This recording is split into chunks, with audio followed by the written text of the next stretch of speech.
ശ്രീമതി ഷാനിമോൾ ഉസ്മാൻ കേരള നിയമസഭയുടെ ഡെപ്യൂട്ടി സ്പീക്കറായിട്ട് തിരഞ്ഞെടുക്കപ്പെട്ടു. അതിൽ അത്ഭുതകരമായിട്ടൊന്നുമില്ല. ഒന്നാമത് UDFന് അത്രയും ഭൂരിപക്ഷമുണ്ട്. LDF വളരെ വളരെ പിന്നിലാണ്. അവർ മത്സരിക്കാൻ വേണ്ടി ഒരു സ്ഥാനാർത്ഥിയെ നിർത്തി. അദ്ദേഹം നോമിനേഷൻ കൊടുത്തു. ഒരു വോട്ടെടുപ്പ് വേണ്ടി വന്നു. BJPക്കാർ ഇത്തവണ സ്ഥാനാർത്ഥി നിർത്തിയില്ല. അതുകൊണ്ട് ഒരു പരാജയം ഒഴിവായി. LDFനെ സംബന്ധിച്ചിടത്തോളം ജയിക്കാൻ വേണ്ടിയിട്ടല്ല, മത്സരിക്കാൻ വേണ്ടിയുള്ള മത്സരമായിരുന്നു. അപ്പോൾ അവരുടെ ദൗത്യം അവർ പൂർത്തിയാക്കി. ഷാനിമോൾ ഉസ്മാനെ സംബന്ധിച്ചിടത്തോളം പറഞ്ഞാൽ അവർ കോൺഗ്രസ്സിലെ വനിതാ നേതാക്കളിൽ എന്നല്ല, പൊതുവായ നേതാക്കളിൽ തന്നെ തീർച്ചയായിട്ടും ശ്രദ്ധേയയായ ഒരു വ്യക്തിയാണ്. നേരത്തെ ഒരിക്കലും ഒരു ഉപതെരഞ്ഞെടുപ്പ് ജയിച്ച് അരൂരിൽ നിന്ന് അവർ നിയമസഭാംഗമായിട്ടുണ്ട്. മുമ്പ് പലതവണ നിയമസഭയിലേക്കും ഒക്കെ മത്സരിച്ചിട്ടുള്ളതാണ്. അവരുടെ കഴിവും പ്രാഗൽഭ്യം അനുസരിച്ചുള്ള ഒരു പദവി അവർക്ക് മുമ്പും കിട്ടിയിട്ടില്ല, ഇപ്പോഴും കിട്ടിയിട്ടില്ല എന്ന് കരുതുന്ന ആളാണ് ഞാൻ. ഏതായാലും ഡെപ്യൂട്ടി സ്പീക്കർ എന്ന് പറഞ്ഞാൽ തീരെ ചെറിയൊരു പദവിയല്ല. അവർ സ്പീക്കർ ഇല്ലാത്ത സമയത്ത് സ്പീക്കറുടെ ചെയറിലിരിക്കുമ്പോൾ മാത്രമേ അധികാരമുള്ളൂ എങ്കിൽ പോലും ഡെപ്യൂട്ടി സ്പീക്കർ എന്ന സ്ഥാനം എല്ലായ്പ്പോഴും ഉണ്ട്. അല്ലാത്തപ്പോഴൊക്കെ അവർ ഭരണകക്ഷി ബെഞ്ചിൽ ഒരു സാധാരണ അംഗമായിട്ട് ഇരിക്കേണ്ടി വരും എന്ന് മാത്രമേ ഉള്ളൂ. അതാണ് സ്പീക്കറും ഡെപ്യൂട്ടി സ്പീക്കറും തമ്മിലുള്ള വ്യത്യാസം. സ്പീക്കർ എല്ലായ്പ്പോഴും ഇരിക്കുമ്പോൾ ഡയസിലായിരിക്കും ഇരിക്കുക. ഡെപ്യൂട്ടി സ്പീക്കറെ സംബന്ധിച്ചുള്ള അവർ ചുമതല വഹിക്കുമ്പോൾ മാത്രമേ ഡയസിലിരിക്കാൻ പറ്റുള്ളൂ. അല്ലാത്തപ്പോൾ സാധാരണ മെമ്പർമാരുടെ കൂടെ നിയമസഭയിൽ ഇരിക്കേണ്ടി വരും. മാത്രമല്ല, ലോക്സഭയിലും മറ്റുമൊക്കെ ഡെപ്യൂട്ടി സ്പീക്കർ മിക്കവാറും പ്രതിപക്ഷത്തു നിന്നുള്ള അംഗമായിരിക്കും. ഇത്തവണ നരേന്ദ്രമോദി ഡെപ്യൂട്ടി സ്പീക്കറെ തിരഞ്ഞെടുത്തിട്ടില്ല. എന്തിനിപ്പോൾ ഒരു ഡെപ്യൂട്ടി സ്പീക്കർ എന്ന് വിചാരിച്ചിട്ടാണ് എന്നെനിക്ക് തോന്നുന്നു. ഏതായാലും പാർലമെൻറ്റിന് ലോക്സഭയ്ക്ക് ഒരു സ്പീക്കറുണ്ടല്ലോ, അപ്പോൾ ഇനി ഇവിടെ ഡെപ്യൂട്ടി ഇല്ലെങ്കിലും കുഴപ്പമില്ല എന്ന് അദ്ദേഹം തീരുമാനിച്ചു. അതുകൊണ്ട് തിരഞ്ഞെടുപ്പ് നടത്തിയിട്ടില്ല. ഇപ്പോൾ പാർലമെൻറ്റിൻ്റെ കാലാവധി കഴിയാനായിട്ട് ഇനി ഏതാണ്ട് 2 കൊല്ലത്തിൽ താഴെയുള്ളൂ. പക്ഷേ ഇതുവരെ ഡെപ്യൂട്ടിയെ തിരഞ്ഞെടുത്തില്ല. ഇപ്പോൾ ഡെപ്യൂട്ടി സ്പീക്കർ ഇല്ലെങ്കിലും ലോക്സഭ നടക്കും എന്ന് മൂപ്പെല്ലാം തെളിയിച്ചു. ഇവിടെ അങ്ങനെ പ്രതിപക്ഷത്തിന് കൊടുക്കുന്ന ഒരു കീഴ്വഴക്കമില്ല. അതുകൊണ്ട് ഭരണപക്ഷത്ത് തന്നെ ഒരു മെമ്പറായിരിക്കും ഡെപ്യൂട്ടി സ്പീക്കറായിട്ട് വരിക. ഇത്തവണ അത് ശ്രീമതി ഷാനിമോൾ ഉസ്മാനാണ്.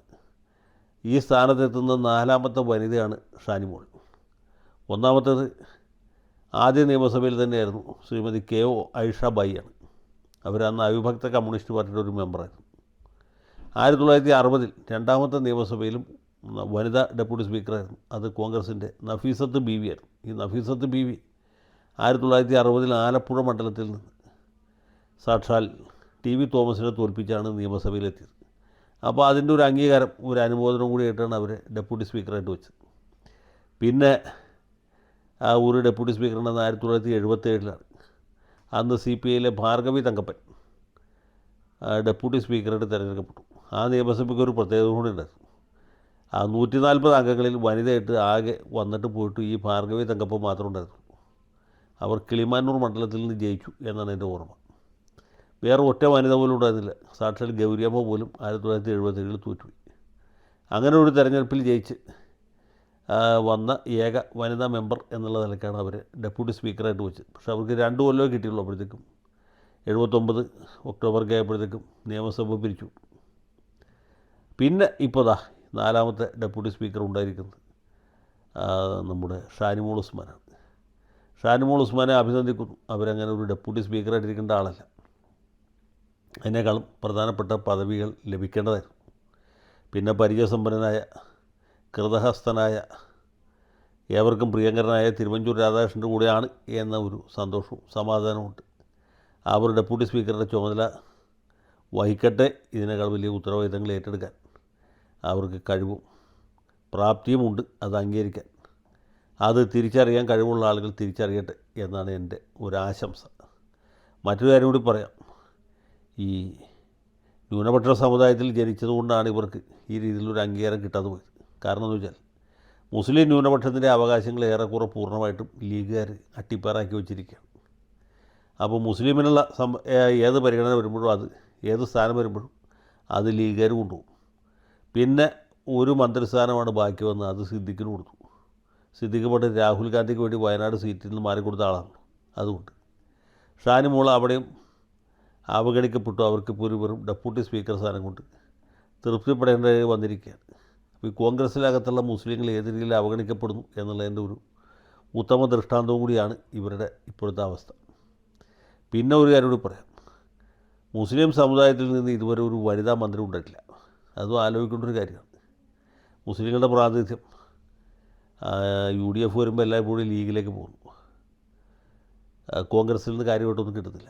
മാർക്സിസ്റ്റ് പാർട്ടിയിലാണെങ്കിൽ അങ്ങനെ എടുത്തു പറയത്തക്ക മുസ്ലിം വനിതകൾ അങ്ങനെ കാര്യമായിട്ട് ആരും ഉണ്ടായിട്ടില്ല. ഒരു കാനത്തിൽ ജമീല ഉണ്ടായിരുന്നു. പിന്നെ പണ്ട് ഈ പറഞ്ഞ പോലെ ഒരു ഐഷ ബായി ഉണ്ടായിരുന്നു. പിൽക്കാലത്ത് KS സലീഖ ഉണ്ടായിരുന്നു. അതിനപ്പുറത്തും ഇപ്പുറത്തും ആരും ഉണ്ടായിട്ടില്ല. പിന്നെ ഇടക്കാലത്ത് നബീസ ഉമ്മ ഉണ്ടായിരുന്നു കഴക്കൂട്ടത്ത്. അവരിങ്ങനെയുള്ളൊരു പദവിയിലേക്കും പരിഗണിച്ചില്ല. അപ്പോൾ ഒരു മുസ്ലിം വനിതാ മന്ത്രി കേരളത്തിൽ ഇതുവരെ ഉണ്ടായിട്ടില്ല.